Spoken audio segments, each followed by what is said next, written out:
नमस्कार दोस्तों। आज हम सुनते हैं भागवत गीता अध्याय 1। धृतराष्ट्र जन्म से अंधा था। दुर्भाग्यवश वह अध्यात्म दृष्टि से भी वंचित था। वह यह भी जानता था कि उसके समान उसके पुत्र भी धर्म के मामले में अंधे हैं और उसे विश्वास था कि वे पांडवों के साथ कभी भी समझौता नहीं कर पाएंगे, क्योंकि पांडव जन्म से पवित्र थे। फिर भी उसे तीर्थ स्थान के प्रभाव के विषय में संदेह था। इसलिए संजय युद्ध भूमि की स्थिति के विषय में उसके प्रसंग के मंतव्य को समझ गया, तो वह निराश राजा को प्रोत्साहित करना चाह रहा था। उसने उसे विश्वास दिलाया कि उसके पुत्र पवित्र स्थान के प्रभाव में आकर किसी प्रकार का समझौता करने नहीं जा रहे हैं। उसने राजा को बताया कि उसका पुत्र दुर्योधन पांडवों की सेना को देखकर तुरंत अपने सेनापति द्रोणाचार्य को वास्तविक स्थिति से अवगत कराने गया है। यद्यपि दुर्योधन को राजा कहकर संबोधित किया गया है, तो भी स्थिति की गंभीरता के कारण उसे सेनापति के पास जाना पड़ा।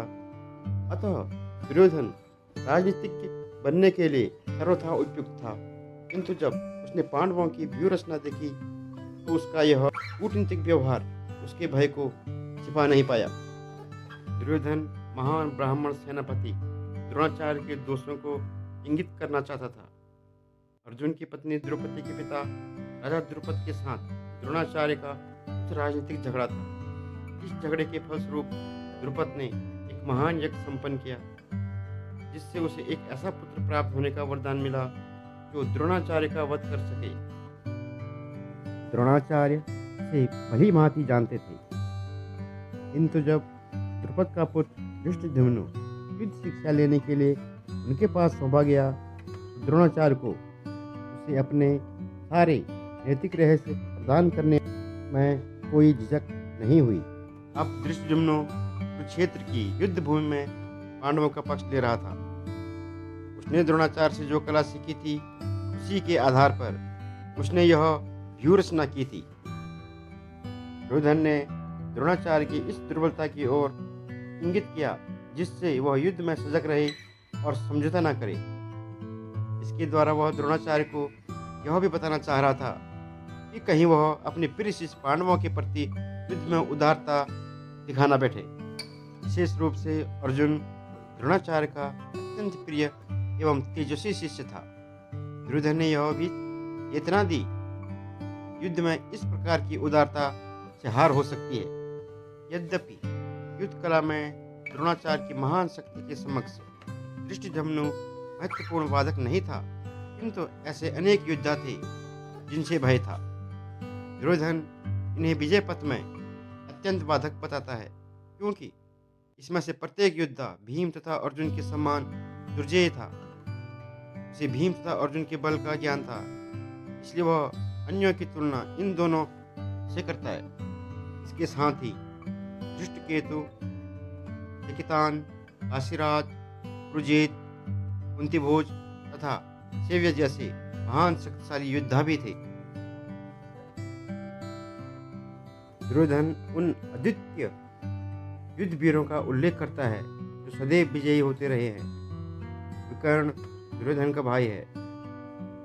अश्वत्थामा द्रोणाचार्य जी के पुत्र हैं। कर्ण अर्जुन का आधा भाई है, क्योंकि वह कुंती के गर्भ से राजा पांडु के साथ विवाहित होने से पूर्व उत्पन्न हुआ था। कृपाचार्य की जुड़ा बहन द्रोणाचार्य की ब्याही थी।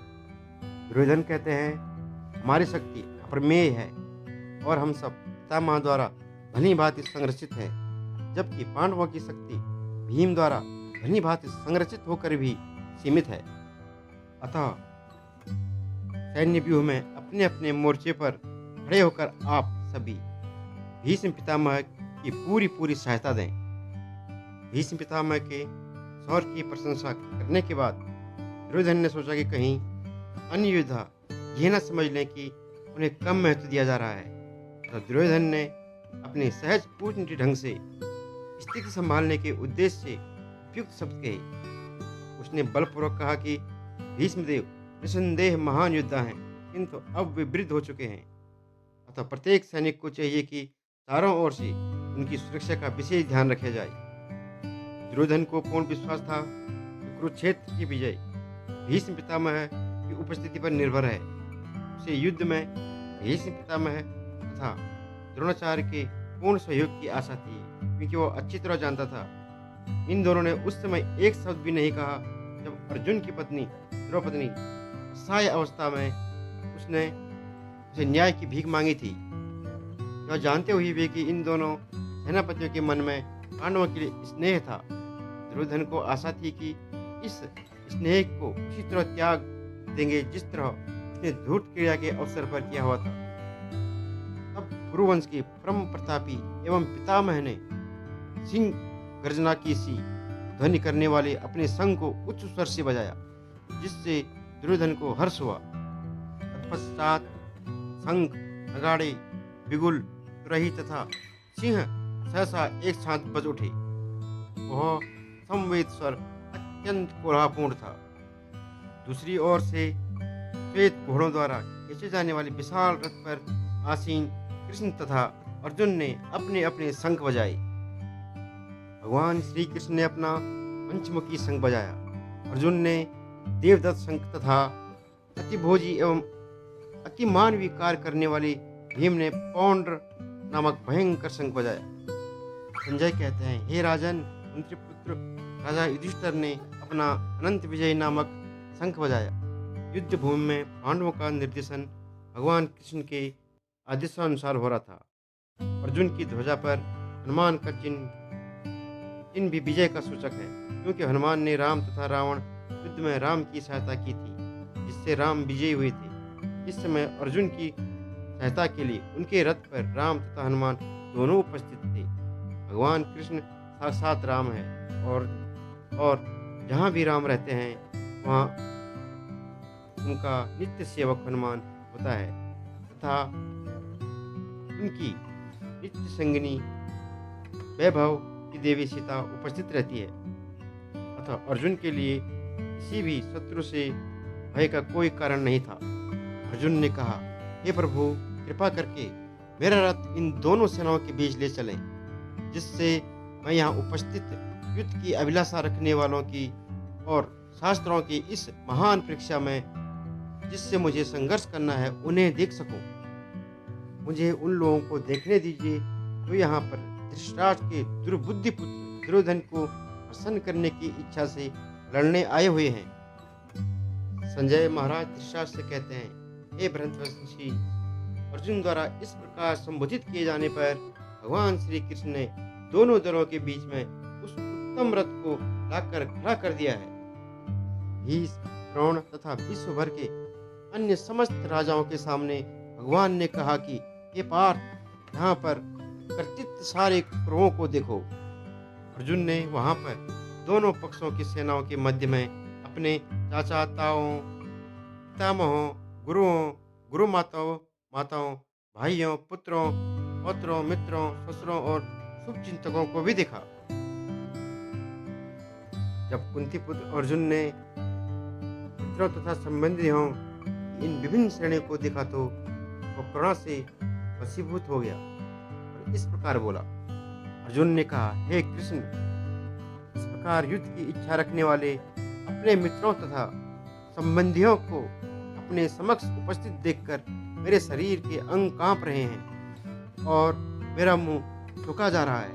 मेरा सारा शरीर कांप रहा है, मेरे रोंगटे खड़े हो रहे हैं, मेरा गांडीव धनुष मेरे हाथ से सक रहा है और मेरी त्वचा जल रही है। मैं यहाँ अब और अधिक खड़ा रहने में समर्थ हूँ। मैं अपने को भूल रहा हूँ और मेरा सिर टकरा रहा है। हे कृष्ण, हे प्रभु, मुझे तो केवल अमंगल के कारण दिख रहे हैं। हे कृष्ण, इस युद्ध में अपने ही स्वजनों का वध करने से ना तो मुझे कोई अच्छाई दिखती है और ना ही किसी प्रकार की विजय। हे गोविंद, हमें राज्य, सुख अथवा इस जीवन से क्या लाभ, क्योंकि जिन सारे लोगों के लिए हम उन्हें चाहते हैं वे ही इस युद्ध भूमि में खड़े हैं। हे मधुसूदन, जब गुरुजन, पितृगण, पुत्रगण, पितामह, मामा, पौत्रगण, साले तथा अन्य सारे संबंधी अपना अपना धन एवं प्राण देने के लिए तत्पर हैं और मेरे समक्ष खड़े हैं, तो फिर मैं इन सबको क्यों मारना चाहूँगा, भले ही वे मुझे क्यों न मार डालें। हे जीवों के पालक, मैं इन सबों से लड़ने को तैयार नहीं, भले ही बदले में मुझे तीनों लोग क्यों न मिले। इस पृथ्वी की तो बात ही छोड़ दें, भला धृतराष्ट्र के पुत्रों को मारकर हमें कौन सी प्रशंसा मिलेगी। यदि हम ऐसे आचार्यों का वध करते हैं तो हम पर पाप चढ़ेगा। तो यह उचित नहीं होगा कि हम धृतराष्ट्र के पुत्रों तथा उनके मित्रों का वध करें। हे लक्ष्मीपति कृष्ण, इससे हमें क्या लाभ होगा और अपने ही कुटुंबियों को मारकर हम किस प्रकार सुखी हो सकते हैं।